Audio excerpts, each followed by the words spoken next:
Di ruang bedah kau hadir dengan tekad menjaga nyawa tanpa merasa lelah. Dengan tangan terampil dan hati yang sabar, setiap detik berarti untuk harapan yang terang. Penuh ketelitian, setiap langkahmu berarti. Dengan doa dan usaha kau berikan yang terbaik. Tanggung jawabmu besar, namun penuh cinta. Perawat kamar bedah, dedikasimu tak pernah henti. Tak tampak di luar, tapi kau berperan Baik, besar. terima kasih atas waktunya yang telah diberikan oleh pembawa moderator kita Ibu Alce. Assalamualaikum warahmatullahi wabarakatuh. Selamat siang, salam sejahtera bagi kita semua ya. Alhamdulillah pada kesempatan kali ini kita akan membahas tentang update and practice on surface disinfection in operating room. Jadi apa sih yang harus diupdate ya dan dipraktekkan di kamar bedah? Nanti kita akan kupas tuntas. Saya yakin teman-teman sudah tahu. Cuma pelaksanaannya bagaimana ya di kamar bedah ya.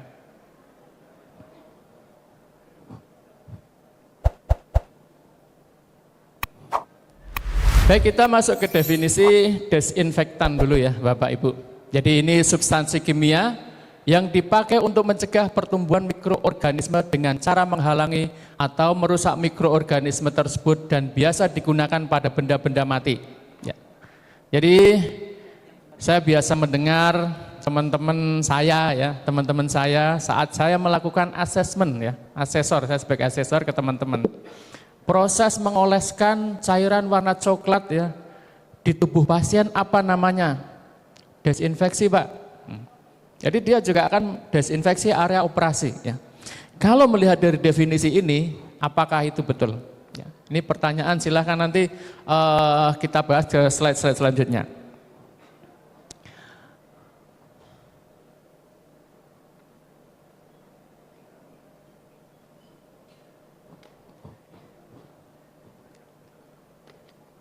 Baik, kemudian ini yang namanya proses desinfeksi.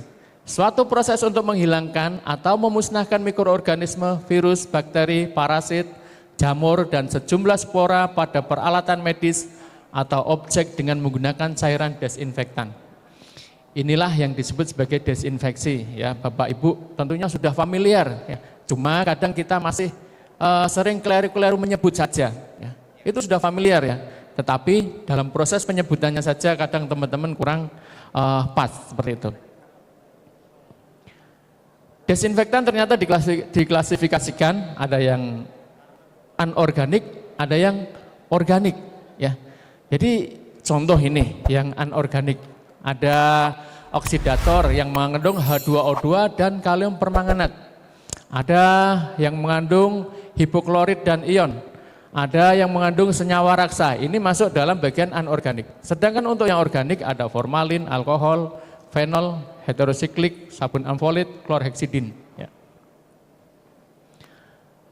Untuk selanjutnya di sini kita harus tahu ya syarat desinfektan yang kita gunakan. Ya. Jadi desinfektan ternyata harus kita tahu syarat-syaratnya. Yang pertama adalah bekerja dengan baik dalam waktu singkat. Ya. Ini desinfektan apa saja sih ya yang bisa bekerja ya dalam waktu singkat dan bisa untuk menghilangkan kuman, virus, bakteri sebanyak mungkin ya. Kemudian berspektrum luas, artinya bisa untuk gram positif maupun gram negatif. Kemudian yang ketiga di sini bisa ditoleransi dengan baik oleh mukosa kulit ya, kemudian oleh luka juga. Artinya apabila kita ada luka ya, kemudian kok terkena daripada bahan desinfeksi tersebut, itu tidak menimbulkan efek samping yang bisa memperparah luka kita. Kemudian efektif dalam waktu lama ya. Jadi dalam satu kali usapan harapannya 2-3 jam itu bisa bertahan ya untuk menghalangi masuknya virus kuman ke area yang kita lakukan desinfeksi. Toksisitas rendah ya. Kemudian di sini bau tidak mengganggu. Ya. Jadi apabila ada desinfektan yang baunya mengganggu ya, terhirup oleh penciuman kita, artinya desinfektan tersebut mungkin bersifat karsinogen ya. Mohon maaf dulu, kalau saya menyebut ada yang golongan dari glutaraldehid dulu ya, warnanya juga kadang kalau dibuka bau ke kita. Sekarang sudah dibuat oleh pabrik-pabrik yang bersyaratkan ini baunya tidak mengganggu.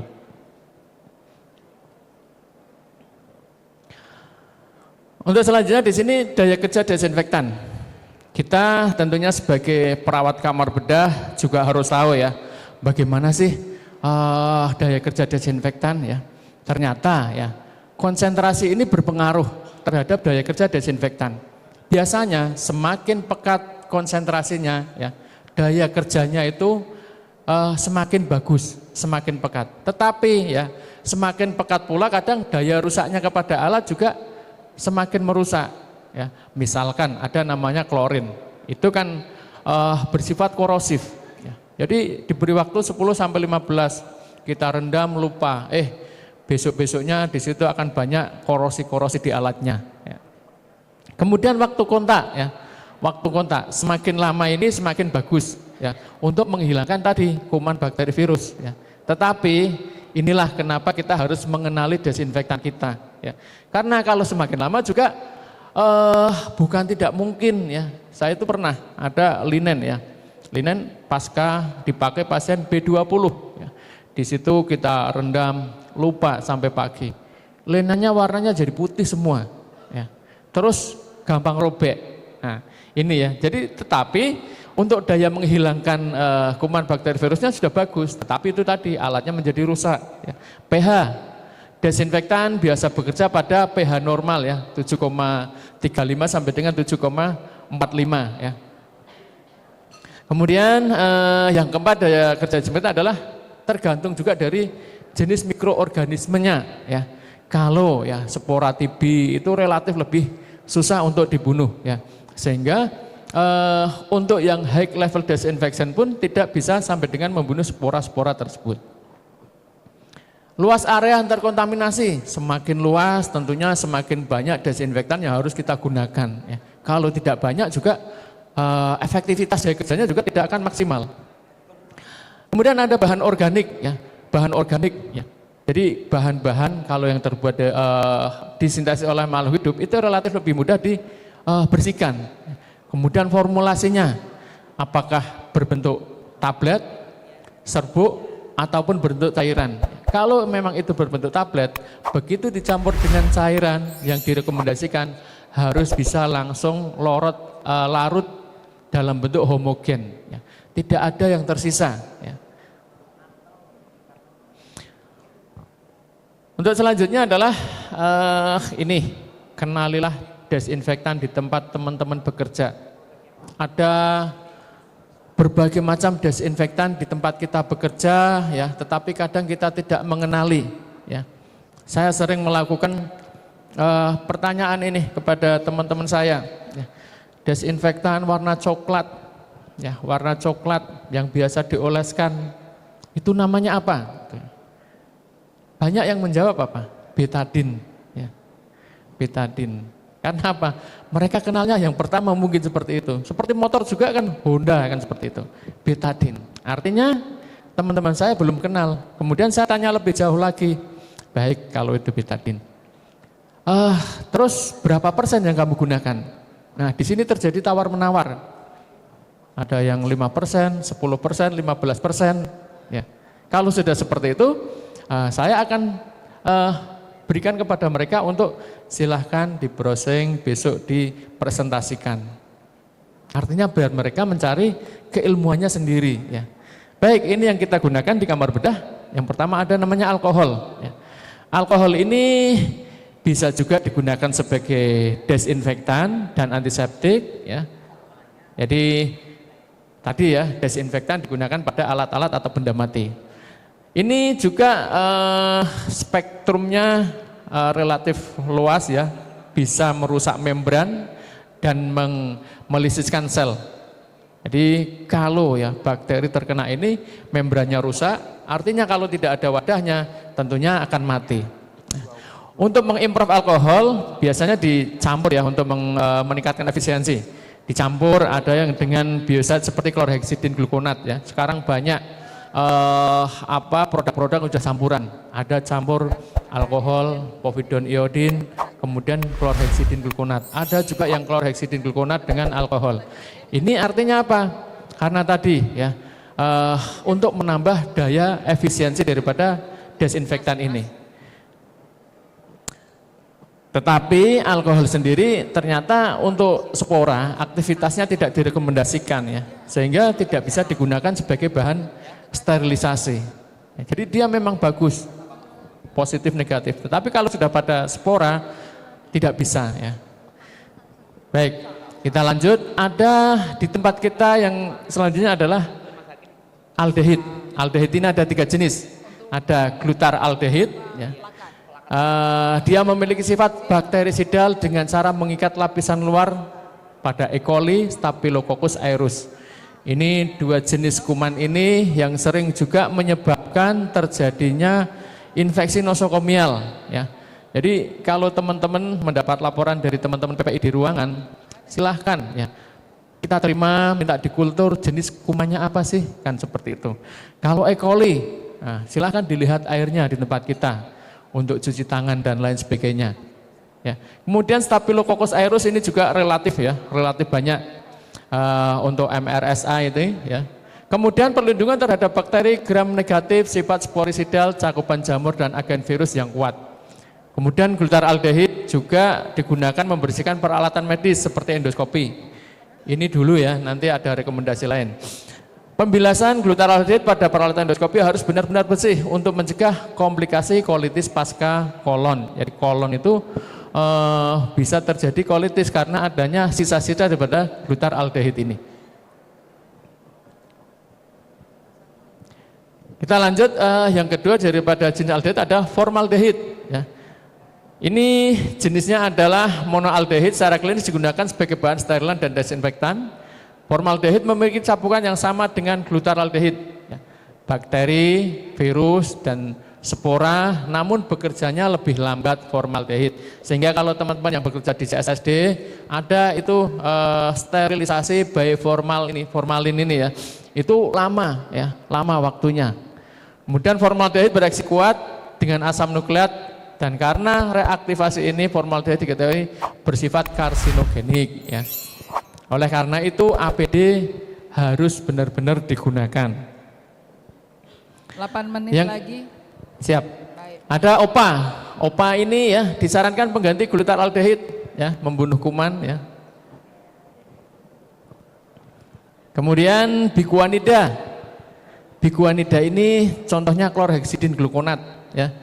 Teman-teman sering cuci tangan menggunakan klorheksidin glukonat 4% ya. Tahu enggak kira-kira klorheksidin glukonat itu ternyata karsinogen ya. Tahu enggak kalau klorheksidin glukonat itu di tangan kita itu residu ya.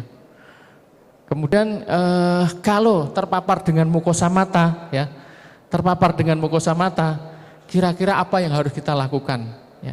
Silahkan nanti dibaca di lemari B3 teman-teman semua. Di situ ada klorheksidin glukonat dengan MSDS-nya ya. Nah, biasanya kalau saya melihat itu lemari isinya desinfektan hanya beberapa, tetapi MSDS-nya tebel 1 buku ya. Nah, itu susah untuk mencarinya ya.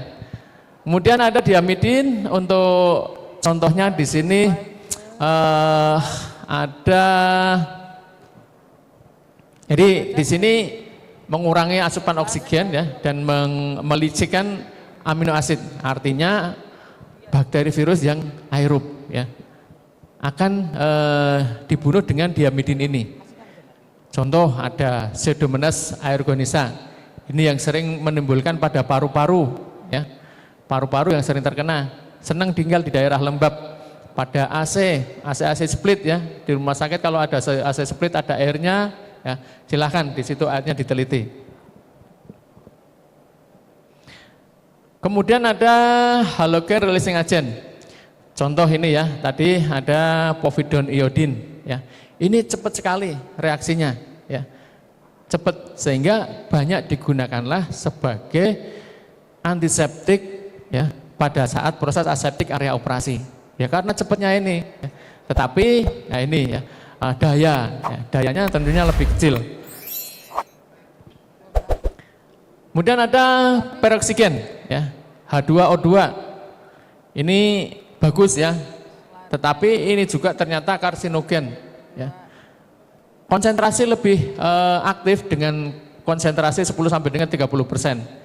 Dia bisa sampai dengan sporisidal sehingga bisa digunakan sebagai bahan sterilisasi. Ini kita lanjut aja, MSDS. Inilah yang harus kita update dan praktekkan dengan 5R-nya ya. Kita update dengan 5R-nya. Kalau di Jepang ada Kaizen ya, dengan 5S-nya ya. Kita Indonesiakan menjadi 5R ya. Apa itu 5R? Ya. Ringkas, rapi, resik, rawat, rajin ya. Ringkas. Ya. Teman-teman di kamar bedah, contoh ini hanya gambaran aja. Ada suatu meja di pojokan ya. Meja.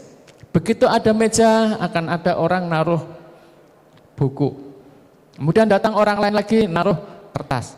Sampai bertumpuk-tumpuk. Karena apa? Adanya meja. Yang kedua, ya, apakah buku kertas tersebut ada debu? Teman-teman bersihkan? Tentunya tidak ya. Karena itu tadi ya, sehingga harus ringkas. Pisahkan barang-barang yang tidak diperlukan, singkirkan. Rapi, ya. Susunlah secara rapi. Ya. Sehingga kamar bedah sekarang ya, tidak boleh itu. Apa namanya, ada meja kursi yang tidak dipakai sembarangan. Ya. Sehingga sekarang juga banyak menggunakan pendan-pendan. Artinya kalau pendan selesai, dia dicolok, dia akan naik ke atas, tidak ada tempat untuk menaruh kertas, buku, dan lain sebagainya. Resik, ya inilah ya, teman-teman saya yakin membersihkannya, ada yang separuh masih membersihkan sendiri. Kalau tempat saya sudah menggunakan rekanan, kita hanya memantau saja ya. Mereka bagaimana cara membersihkannya ya. Rawat ya. Kita walaupun tidak membersihkan, kita harus ikut merawat ya. Bagaimana supaya alat-alat ya, terutama yang ada di kamar operasi tetap bersih dari debu. Lampu operasi tiap pagi silahkan bersihkan ya. Saya sering mendapati debu-debu berterbangan, rajin. Ini perbedaan antiseptik ya dengan desinfektan. Antiseptik pada benda hidup ya, kemudian desinfektan pada benda mati. Kemudian klasifikasi desinfektan ada 3, high level, intermediate, dan low level. 2 menit lagi ya Bu. Bentar, ini high level ya, sampai dengan endospora. Kemudian kalau medium, ya, intermediate ya, inaktivasi bakteri vegetatif ya, tetapi tidak membunuh spora bakteri. Yang ketiga ini low level.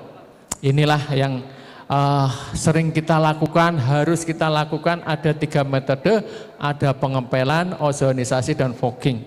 Kita lihat yang di kamar bedah ya, pengempelan teman-teman sudah tahu rekomendasinya apa, dari atas ke bawah, dari daerah bersih ke kotor, searah jarum jam atau berlawanan arah jam, artinya searah ya. Kemudian mulai dari pinggir ke tengah, gunakan klorin 0,1 umum, 0,5 untuk kamar bedah, bersihkan ulang dengan menggunakan air sampai dengan benar-benar bersih. Fogging, sinar UV. Kenapa Hibgabi sudah tidak merekomendasikan? Tadi sudah diterangkan oleh Bu Anto ya, bagaimana pergantian udara di kamar bedah. Artinya apabila ada kuman virus yang ada di kamar bedah dalam 1 jam, pergantian udaranya 25 sampai dengan 30. Kesimpulannya, bersihkan terlebih dahulu semua alat atau ruangan yang akan didesinfeksi. Gunakan desinfeksi sesuai dengan kegunaannya. Gunakan desinfektan dengan bijak, pastikan semua permukaan kontak dengan desinfektan, dan surface disinfection done right ya. Kerjakan dengan benar. Itu yang bisa saya sampaikan. Mohon maaf apabila ada kekurangan dan salah. Sekian, wassalamualaikum warahmatullahi wabarakatuh. Waalaikumsalam warahmatullahi wabarakatuh. Untuk kesehatan bangsa kau berjuang tanpa henti, melawat tanpa juga pengabdi yang sejati, berawat kamar bedah untuk harapan yang terang.